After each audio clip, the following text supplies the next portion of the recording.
안녕하십니까. 손해평가사를 사랑하는 모임 1차 시험 무료 강의 상법 보험편 6번째 시간 시작하겠습니다. 오늘은 31페이지 위쪽에 26번 보험자의 면책 사유부터 할 텐데요. 우리가 이제 보험 공부를 할 때 면책 그리고 이제 부책 이렇게 얘기들을 합니다. 그 면책의 경우에는 책임을 면한다. 그리고 부책의 경우에는 책임을 부담한다 이렇게 보시면 되겠죠. 이거는 이제 보험자 측에서 책임을 면한다는 것은 보험금 지급 의무가 없다는 것이 되고요. 그리고 이제 부책이 되는 것은 보험금 지급 의무가 있다는 거죠. 그렇게 이제 이해를 하시면 될 것 같습니다. 그 내용을 보시면 보험사고가 보험계약자, 피보험자, 보험수익자, 계피수의 고의 또는 중대한 과실로 인해서 보험이 사고가 발생한 경우에는 보험자는 보험금을 지급할 책임이 없다, 면책이다 이렇게 보시면 되는데요. 그 지난번에 20번 공부할 때도 고중 계피수가 나왔죠. 고중 계피수 20번에 나와 있는 고중 계피수의 경우에는 계피수의 고의 또는 중대한 과실로 인해서 위험이 이제 현저하게 변경 증가한 경우에 안날로부터 1월 이내에 보험료의 정액을 청구한다든가 해지를 할 수 있다 이렇게 되어 있는데요. 정액 청구 또는 해지, 요거는 고의 또는 중대한 과실로 위험이 현저하게 변경 또는 증가된 것을 얘기를 한 거고요. 오늘 공부하는 26번의 경우에는 이런 고의 또는 중대한 과실로 인해서 발생을 한 겁니다. 발생을 한 경우에는 이제 면책 사유가 된다 이렇게 구분을 하셔가지고 이해를 하시면 될 것 같고요. 그 아래쪽에 해설을 보시겠습니다. 동그라미 가해 보시면 보험계약에서 면책 사유라는 것은 보상에서 제외되는 사항으로서 상법에서는 보험계약자 측의 고의, 중과실로 인한 사고와 전쟁으로 인한 사고를 면책 사유로 규정하고 있다. 그렇게 보시면 되고요. 동그라미 나에는 고의에 대한 정의가 나와 있습니다. 정의가 나와 있는데 그 자신의 행위에 의해서 일정한 결과가 발생하리라는 것을 알면서도 이를 행하는 심리 상태를 이제 고의라고 얘기하고요. 고의는 확정적 고의, 말 그대로 그 틀림없이 어떠한 사고가 발생할 것이라는 것을 알고 이렇게 그 행동하는 것을 이제 확정적 고의로 이제 라고 말씀을 얘기를 하는 거고요. 미필적 고의의 경우에는 그 자신의 행동이 어떤 사실을 이제 발생을 시킬 거라는 것을 알고도 이제 이를 행하는 심리 상태를 미필적 고의 이렇게 얘기를 합니다. 좀 차이가 있다는 거죠. 둘 다 이제 고의에 해당된다는 것이고요. 그리고 이제 다에 보시면 중요한 사항이 있는데요. 우리 책에서 중요한 사항은 앞쪽에 여러 번 공부한 사항이니까 요게 좀 편집이 잘못됐고 여기에는 그 중대한 과실이 들어가야 되는데요. 여기 있는 중대한 과실이 쪽 들어가야 되는데 이렇게 옆에 있는 여백에다가 좀 적어 주시면 좋을 것 같습니다. 중대한 과실이라고 하는 것은 통상인에게 요구되는 정도의 상당한 주의를 하지 않더라도 약간의 주의를 한다면 위법한 결과를 예견할 수 있는 경우인데도 불구하고 이를 관가함으로써 그의 고의에 가까운 현저한 주의를 결여한 상태를 이제 중대한 과실 이렇게 얘기를 하는 겁니다. 이렇게 옆 페이지에다가 좀 적어 주시면 좋을 것 같습니다. 그 동그라미 4번에 입증 책임이 나오는데요. 입증 책임은 당연히 고의나 중대한 과실로 발생을 했기 때문에 보험금을 지급할 수 없다라고 주장을 하는 보험자가 이제 부담을 하는 거고요. 그리고 통상인의 일상생활에 있어서 진실하다고 믿고 의심치 않을 정도의 고도의 개연성, 고도의 가능성, 확실성 이런 것을 말하는 것이고 막연한 의심이나 아니면 추측을 하는 정도에 이르는 것만으로는 이제 부족하다 이렇게 대법원에서 판단을 했습니다. 이런 뒤쪽에 있는 판례에 대한 내용 같은 경우에는 한번 암기보다는 여러 번 읽으시면요 그 내용을 우리가 쉽게 파악을 할 수 있으니까요. 의도를 그렇게 이제 공부를 하시면 좋을 것 같습니다. 그 아래 27번 전쟁 위험 등으로 인한 면책 나오는데요. 그 보험사고가 전쟁 기타 별난 등으로 인해서 생긴 때에는 당사자 간에 약정이 없으면 보험자는 보험금액을 지급할 책임이 없다. 원칙적으로는 책임이 없는데 당사자 간에 합의가 만약에 있다면 이제 책임을 지는 경우도 있다는 얘기죠. 그런 얘기가 아래쪽에 해설이 나오니까 한번 읽어보시면 될 것 같고요.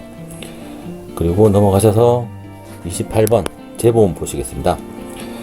우리가 이때 지금까지 공부했던 이제 보험계약의 경우에는 보험계약자 그리고 보험자가 있죠. 보험계약자가 이제 청약을 하고 승낙을 해서 이제 성립을 합니다. 이렇게 이제 보험계약자가 자기가 갖고 있는 위험을 분산 또는 회피하기 위해서 이제 보험료를 지급하고 이제 보험을 가입을 하는 거죠. 가입을 하는데 이 보험자의 입장에서도 보험자 자신의 위험을 더 분산시키기 위해서 또 다른 보험 계약을 체결할 수가 있습니다. 그래서 재보험자 하는 회사와 같이 이런 것들 이렇게 보험 계약을 이제 맺게 되는데요. 이것도 청약, 승낙 이렇게 맺게 되는데 이런 계약을 이렇게 되는 프로세스를 봤을 때는 처음에 보험 계약자와 보험자가 체결하는 계약을 요 비교를 해서 이제 원보험 계약 이렇게 얘기를 하고요. 원보험 계약 이렇게 얘기를 하고 보험자하고 재보험자하고 맺었던 이런 보험 계약을 재보험 계약 이렇게 얘기를 합니다. 재보험 계약 이런 체계를 갖고 있다는 얘기죠. 그리고 이 원보험 계약하고 이제 재보험 계약은 별개의 계약입니다. 별개의 계약이기 때문에 원칙적으로는 상관이 없다 이렇게 이해를 하시면 되겠죠. 그 아래 내용을 보시면 보험자는 보험사고로 인해서 부담할 책임에 대하여 다른 보험자와 재보험 계약을 체결할 수 있다. 이 재보험 계약은 원보험 계약의 효력에 영향을 미치지 않는다 이렇게 되어 있는데요. 별개니까요. 이렇게 별개니까 효력에 미치지 않습니다. 그리고 우리 농작물 재보험에 갔을 때는 보험 계약자는 실제 경작자가 되겠죠. 실제 경작자. 그리고 보험자는 NH 농협 손해보험 이렇게 될 거고, 그리고 재보험 사업자는 그 재보험 사업자의 경우에는 뭐 정부 플러스 재보험자 이렇게 운영을 하고 있습니다. 넘어가셔서 다음 페이지 위쪽 29번 소멸시효 보시겠습니다. 우리가 법에서 이제 기간이라는 게 있는데요. 앞쪽에서 공부를 했는데 이게 안날로부터 뭐 1개월, 1월 이내에 뭐 보험료 증액을 청구한다든가 아니면 뭐 해지권을 행사한다든가 이런 경우에 1월 이런 내용들이 있죠. 이런 내용들이 이제 기간에 해당됩니다. 기간에 해당되는데 기간은 크게 소멸시효하고 퇴척기간으로 구분을 할 수가 있습니다. 지금 29번에서 배우고 있는 소멸시효라는 것은 이제 권리 행사를 일정한 기간 내에 하지 않으면 권리가 이제 소멸되는 것. 기간 내에 행사를 하지 않으면 권리가 소멸되는 것을 이제 소멸시효 이렇게 얘기를 하는 거고요. 근데 소멸시효는 뭐 조금 더 구체적으로 들어가면 어떤 뭐 중단, 정지 뭐 이런 것들이 인정이 됩니다. 뭐 압류나 아니면 승인, 뭐 청구 이런 걸 하게 되면 잠깐 중단이 되었다가 다시 진행을 하고 뭐 이런 것들이 있는 그런 것들을 소멸시효 이렇게 얘기를 하고요. 이에 비해서 이제 제척기간의 경우에는 어떤 종류의 권리에 대해서 법률상 정해진 존속기간을 뭐 제척기간 이렇게 얘기하는데요. 앞쪽에서 뭐 날로부터 1개월 이내에 이제 뭐 아니면 뭐 체결한 날로부터 3년 이내에 뭐 이런 내용들이 있었죠. 그래서 예를 들어서 만 날로부터 1년 이내에 보험료의 증액을 청구한다든가 해지권을 행사할 수 있다. 그거는 이제 제척기간에 해당되고요. 여기서 이제 1월이라고 하는 것은 제척기간에 해당되고요. 우리가 29번에 배우는 건 요거는 소멸시효에 해당된다는 것입니다. 그리고 뭐 제척기간은 법률상 정해진 존속기간이기 때문에 요거는 원칙적으로 기간의 변동이 되지 않습니다. 변동이 없다. 그래서 이게 소멸시효랑 좀 차이가 있죠. 그 내용을 보시면 보험금 청구권, 3년. 그리고 보험료 또는 적립금. 적립금이라고 하는 것은 장래 보험 사고를 위해 적립한 보험료 이런 것들 대해서는 반환 청구권은 3년. 그리고 보험료 청구권은 2년을 생사하지 않으면 그 시효의 완성으로 이제 소멸한다 이렇게 되어 있습니다. 여기서 우리가 구분을 한번 해보시면요, 보험료, 보험금 청구권 하고 그 보험료 및 적립금 반환 청구권 이 경우에는 요거는 보험 계약자 측의 권리죠. 그리고 보험료 청구권의 경우에는 보험자의 권리입니다. 이렇게 이제 보험 계약자 측의 권리는 3년 조금 더 보장을 해주는 거죠. 그리고 보험자의 권리는 2년 이렇게 좀 짧게 한다. 상대적으로 이제 강자이기 때문에 이렇게 3년은 이렇게 3년, 2년 이렇게 구분을 하면 되겠죠. 아래쪽에 이제 해설이 있는데요. 그 보험금 청구권의 소멸시효의 기산점 이렇게 있는데 한번 읽어보시면, 보험사고가 발생한 것인지 여부가 객관적으로 분명하지 않은 경우에 객관적으로 보아 보험사고가 발생한 사실을 확인할 수 없는 사정이 있는 경우에는 보험금액 청구권자는 보험사고의 발생을 알았거나 알 수 있을 때로부터 보험금액의 청구권의 소멸시효가 진행된다 이렇게 돼 있고요. 이거는 뭐 상식적인 얘기입니다. 상식적으로 뭐 읽어보시면 되겠고요. 그리고 또 앞쪽에서 공부했던 그 보험료 반환 청구권의 소멸시효의 계산점은 그 특별한 사정이 없는 한 분납의 경우에는 각 보험료를 납부한 때로부터 각각 진행을 한다. 예를 들면 뭐 최초 보험료가 있고 1회, 2회, 3회 이렇게 납부를 했다고 하면 이 각각의 분납 보험료는 3년의 소멸시효가 이렇게 진행을 한다는 얘기죠. 보험료 반환 청구권요. 이렇게 이제 이해를 하시면 될 것 같습니다. 다음 30번 보험 계약자 등의 이제 불이익 변경의 금지 원칙 이렇게 되어 있는데, 요거는 앞쪽에서 제가 공부를 말씀을 여러 번 드렸습니다. 요거는 반면 보호적 강행 법규성 상법 보험편의 이제 성질이죠. 요거 이렇게 하고 연결을 좀 지으면 될 것 같은데요. 요건 뭐 다른 말로는 상대적 강행 규정성 이렇게 됩니다. 그래서 상법 보험편 규정보다 보험 계약자 측이 불리하게 해석할 수 없다는 거죠. 그럼 거꾸로 보험자에게는 불리하게 해석할 수 있느냐, 불리하게 해석을 할 수 있느냐, 할 수 있다는 거죠. 그 앞쪽에서 이제 우리 소멸시효랑 한번 비교를 한번 해보면요. 소멸시효에는 보험금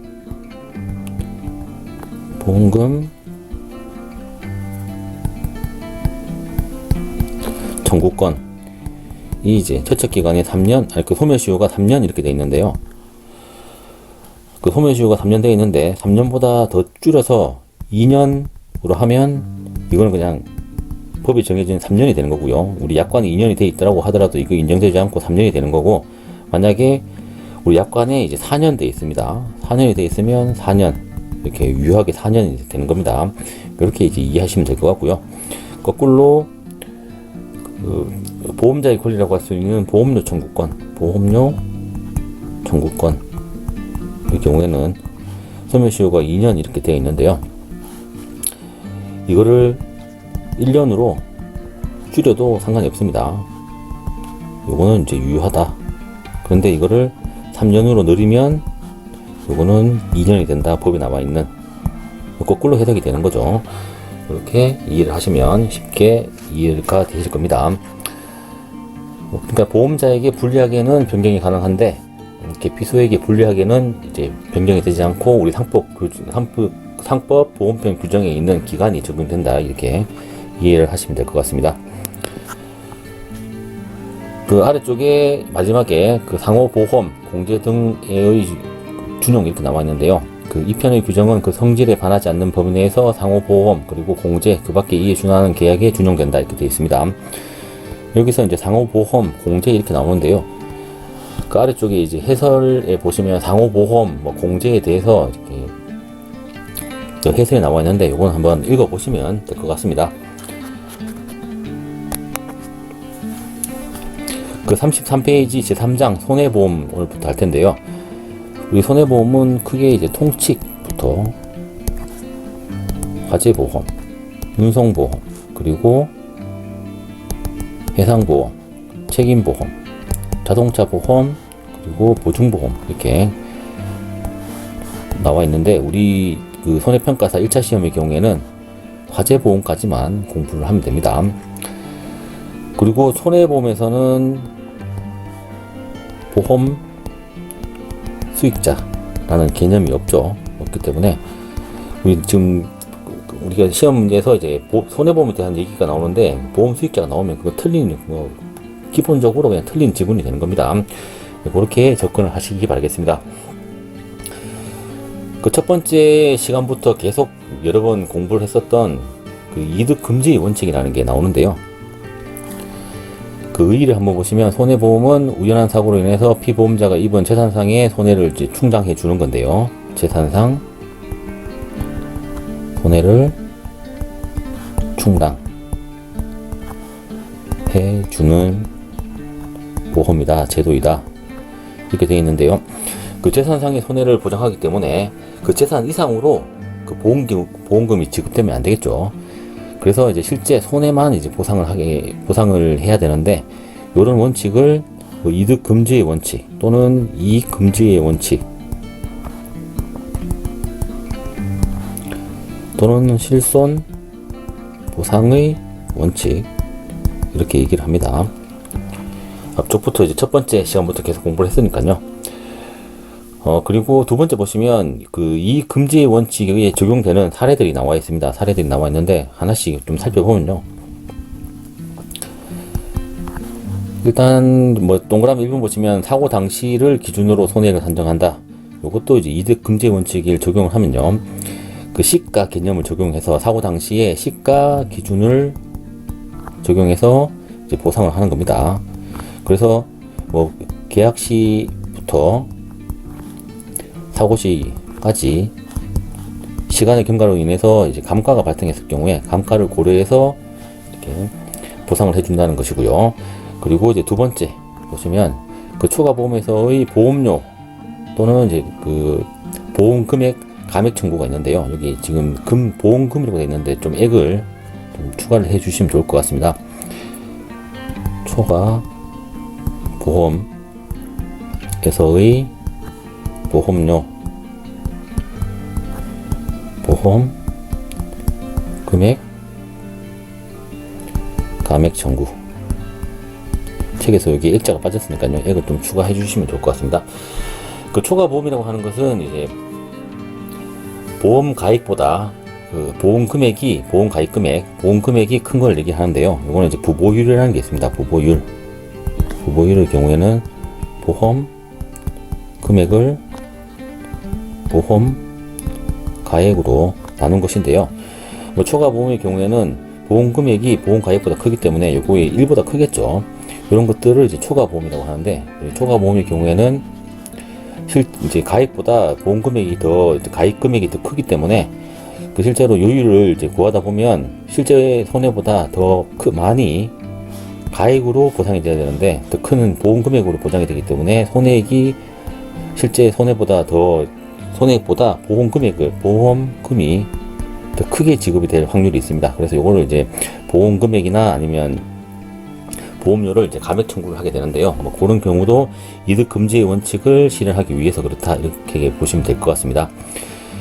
그리고 이제 3번, 4번에 보시면 중복보험에서의 비례보상, 그리고 4번에 중복보험과 병종보험의 통지 의무 이렇게 있는데요. 일단 뭐 중복보험도 기본적으로는 이제 크게 봐서는 이제 그 초과 보험에 해당이 되는 겁니다. 중복 보험도 초과 보험에 이제 해당이 되는데요. 그 예를 들어서 첫 번째, 동일한 보험 계약의 목적에다가 그 동일한 사고에 대해서 수개의 보험 계약이 체결이 되었습니다. 이렇게 체결된 경우에 이 수개의 보험 계약이 체결이 되었기 때문에 이제 보험 금액이 여러 개가 있겠죠. 보험 가입 금액이 여러 개가 있습니다. 여러 개가 있기 때문에 이 여러 개의 보험 금액의 합계랑 보험 가액이랑 비교를 해서요. 이게 이렇게 더 큰 경우에, 이럴 경우에를 우리가 중복보험이라고 얘기를 합니다. 중복보험의 경우에는 보험 가입 금액을 기준으로 해서 이제 연대 책임을 진다. 이렇게 되어 있는데요. 뒤쪽에서 공부를 합니다. 그 연대 책임을 지기 때문에 연결성이 있다. 이렇게 얘기를 하는 거죠. 연결성이 있다. 라고 얘기를 하는 거고, 만약에 이렇게 같거나 작은 경우가 있을 수 있겠죠. 거꾸로 이렇게 된 경우에는 요거를 이제 병존보험 이렇게 얘기를 하죠. 병존보험. 요거는 연대 그 책임을 지지 않기 때문에 이런 경우에는 연결성이 없다. 이렇게 표현을 하기도 합니다. 이게 사실 요거는 이제 뒤쪽에서 우리 중복보험 공부할 때 다시 구체적으로 살펴보도록 하겠습니다. 동그라미 5번 보시면 사기로 인한 그 초과 중복보험의 경우에는 무효가 되고요. 그리고 이제 보험자 대위 규정이 있는데요. 대위라고 하는 것은 지위를 대신한다. 예를 들어서 보험자가 보험금을 지급을 한 경우에, 이렇게 지급을 했다고 가정을 했을 경우에 남아있는 잔존물이나 아니면 손해배상 청구권이 있다면 이거를 이제 피보험자의 지위를 보험자가 이제 대신 행사하는 것, 이런 것들을 대위권 이렇게 얘기를 하는데요. 그 손해보험에서는 이제 잔존물 대위하고 청구권 대위, 이렇게 크게 두 가지로 나눌 수가 있겠습니다. 그리고 마지막 7번 보시겠습니다. 7번을 보시면 피보험 이익이 없는 계약을 무효로 하는 규정, 이런 것들이 있는데요. 일단 보험에서 보험의 목적이 있습니다. 보험 사고의 객체죠. 보험의 목적이 있고 보험 계약의 목적이 서로 개념이 다르다고 말씀드렸습니다. 이런 손해보험에서는 피보험자의 이제 재산이나 물건, 이런 것들이 이제 보험의 목적이 되는 거고요. 보험 계약의 목적은 조금 다른 개념인데요. 어떠한 특정한 보험에 있어서 손해보험에서 여기 이제 가입을 만약에 하려고 하면 피보험이익이라는 게 있어야 됩니다. 피보험이익. 예를 들어서 이제 화재 보험을 드는데 내가 갖고 있는 물건이 절대 화재로 인한 피해를 볼 수가 없는 겁니다. 이럴 경우에는 거기에 가입을 했다고 하더라도 이제 피보험이익이라는 건 없는 거죠. 이럴 경우에 이제 피보험이익이라는 개념이 나오는데요. 그건 뒤쪽에 가서 이제 다시 구체적으로 살펴보도록 하겠습니다. 그리고 여기 2번 되죠. 2번이고 이렇게 이제 3번 이렇게 되겠습니다. 이익 금지의 원칙의 예외가 있는데요. 일단 원칙은 시가 보상이 원칙이긴 한데, 이득 금지의 원칙을 실현하기 위해서 시가 보상이 원칙이긴 한데, 예를 들어서 예외적으로 신가, 제조사 가액, 아니면 신제품 가액, 이런 걸로 이제 보상이 되는 신가 보험이 있습니다. 그리고 두 번째로는 보험 금액이 보험 가액을 현저하게 초과하지 않을 경우에, 초과 보험이 있지만 현저하게 초과하지 않을 경우에는 그 초과분을 지급하는 조항이 있죠. 초과 보험. 그런 경우에도 이제 이득 금지의 원칙이 예외가 되겠고요. 그리고 세 번째, 원칙적으로는 이제 보험 가액을 산정할 때는 사고 발생 시의 가액을 이제 보험 가액으로 산정하게 되어 있는데요. 또 어떤 운송보험이나 이런 것 같은 경우에는 이제 보험 가액을 미리 정하는 경우가 있습니다. 그래서 기평가 보험 이렇게 얘기하는데요. 기평가 보험.